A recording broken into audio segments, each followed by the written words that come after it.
자, 이번 시간은 우리 경찰법, 조직법과 관련해서 한 문제 보도록 하겠습니다. 최근에 그 채용 시험에서 두 차례 출제된 문제를 제가 적절하게 응용을 해서 문제를 만들었습니다.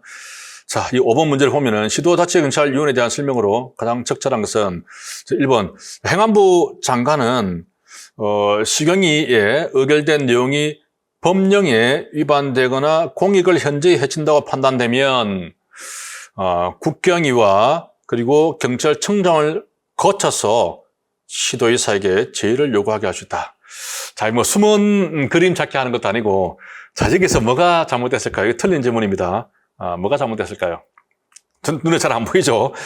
자, 이제 제의를 요구할 때는 우선 이제 쉬운 것부터 봅시다. 제의를 요구할 때는 기본적으로 행안부 장관, 저 아래 지문에 있는 경찰청장은 이제 시경위가 소속되어 있는 시도지사한테 이렇게 제의를 요구하게 하는 겁니다. 시도지사님, 제의를 요구 한번 해주시죠. 이렇게 하는 것이지, 직접 우리 시도자치경찰위원회에다가 다시 회의를 해달라, 의결해달라 이렇게 직접 제의를 요구할 수는 없어요. 시도지사를 통해서 이렇게 요구하게 해야 되고, 시도지사가 나 저 싫은데요 하면 끝나는 거죠. 그죠? 그래서 시도지사에게 정중하게 요구하게 할 수 있다고 되어 있습니다. 자, 그럼 이 내용은 맞죠, 그죠? 자, 그 다음에 절차를 보면은 시경위에 의결된 내용이 자 법에 맞지 않는다, 혹은 공익을 해친다. 자, 이런 판단이 될 때 이렇게 요구할 수 있는 거죠. 근데 밑에 2번 지문을 보면은 자 시경위의 의결이 적정하지 아니하다고 판단되면 되겠죠. 경찰청장이 판단할 때, 야, 제대로 된 거 제대로 안 된 것 같아. 적정하지 아니해. 제대로 안 된 것 같아. 건방지게, 그죠?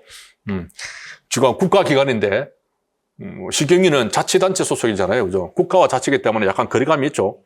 적정하지 아니해. 건방집니다. 안 됩니다. 경찰청장도 마찬가지로 의결된 내용이, 자, 법에 위반되거나, 자, 공익을 해칠 정도가 돼야 합니다. 그 정도가 돼야 되는 거죠.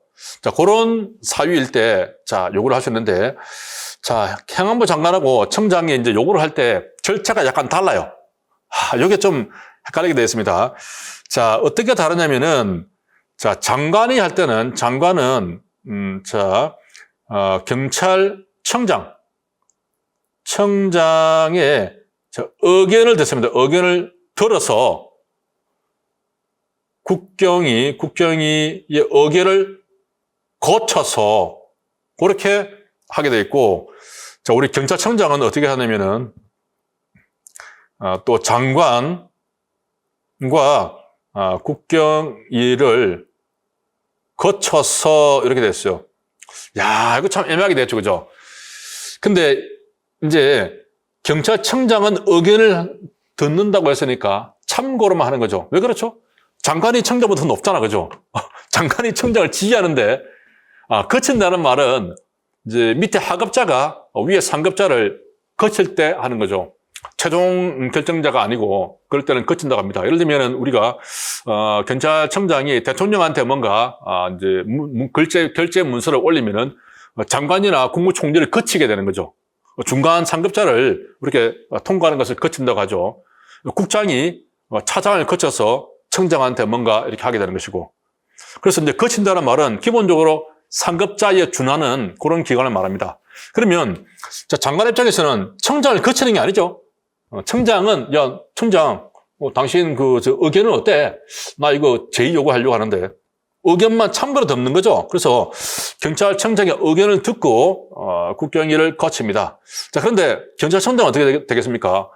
장관도 상급기관이고 또 국경위도 상급기관이죠. 그래서 양쪽을 다 거쳐서 이렇게 됐죠. 자, 그런데 국경위는, 자, 국가경찰위원회는 장관의 소속 기관은 아닌가요? 또 이렇게 물어볼 수가 있죠. 그러면 하부 조직 아닌가요?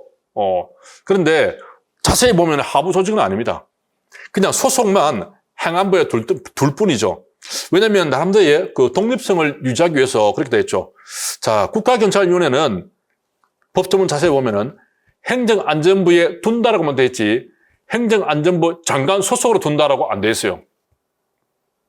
장관 소속으로 두면은 장관이 지시를 할 수 있는 뭐 그렇게 되는 것인데, 근데 행안부에 그냥 둔다고만 돼 있어요. 소속만 둘 뿐이지 직접 지시하는 것은 아니라는 거죠. 나름대로 약간의 독립성이 있는 거죠. 다만 이제 국경위에서 의결한 것에 대해서 행안부 장관은 제2요구권이 있죠, 그죠? 자, 그런 차이가 있을 뿐입니다. 이렇게 이제 미세한 차이가 있는데 그런 것을 저번 우리 채용심에서 출제를 한 겁니다.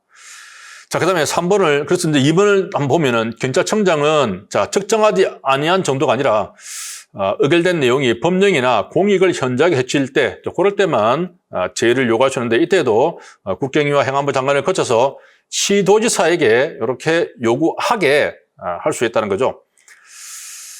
자, 그래서 요거 틀렸고, 그 다음에 이제 1번도 틀렸죠, 그죠? 틀렸고, 3번, 자, 시도지사는 시경위 의결이 적정하지 아니하다라고 판단되면 곧바로 제의를 요구할 수 있다. 자, 시도지사는 이제 시경위를 바로 지휘할 수 있는 그런 사람이기 때문에 적정하지 아니한 정도면 바로 제의를 요구할 수 있습니다. 맞습니다. 자, 시경위 위원장은 이제 제의 요구를 받았단 말이죠. 이제 받은 날부터 10일 이내에 회의를 소집해서 의결해야 된다. 10일인가요? 아니고 7일 이내로 되어 있어요. 자, 이것도 좀 헷갈릴 수 있는데, 자, 국경위는 어떻게 됐습니까? 국경위는 이제 제의 요구할 때 행안부 장관이죠. 장관이 10일 내로 요구합니다. 요구하고 그럼 받으면 이제 7일 내로 다시 재의결해야 되는 거죠. 그래서 장관이 열리를 요구하고, 자, 위원회는 7일 이내니까 1회 치이내, 그죠? 1회 치이내 의결한다. 1회 치이내. 역시 시경위도 1회 치이내 7일 이내로 의결하면 되겠습니다. 이렇게 하면 되는데 제의 요구할 때 10일 이내로 해야 된다. 그런 말은 없어요. 국경위와 같이 그런 요구는 없지만 아무튼 요구가 있으면 7일 내로 의결을 해야 한다. 자, 이때 이제 최적 의원 과반수 출석에서 출석 의원이 3분의 2가 찬성을 해버리면 전하고 똑같은 의결을 했다고 하더라도 그 의결은 확정돼서 끝나버리기 때문에 다시 재의 요구를 하지 못한다 하는 거죠. 상당히 파워가 있죠, 그죠? 출석 의원 3분의 2가 결정해버리면 끝난다는 겁니다. 자, 이런 규정은 우리 국경위에는 없습니다. 자, 이렇게 해서 우리 시경위의 제의 요구와 관계되어서 한번 살펴봤는데요. 이거 관련해서 문제가 벌써 우리 채용심에서 2번 나왔어요. 우리 승진심에서도 충분히 나올 수 있다고 봅니다. 자, 감사합니다.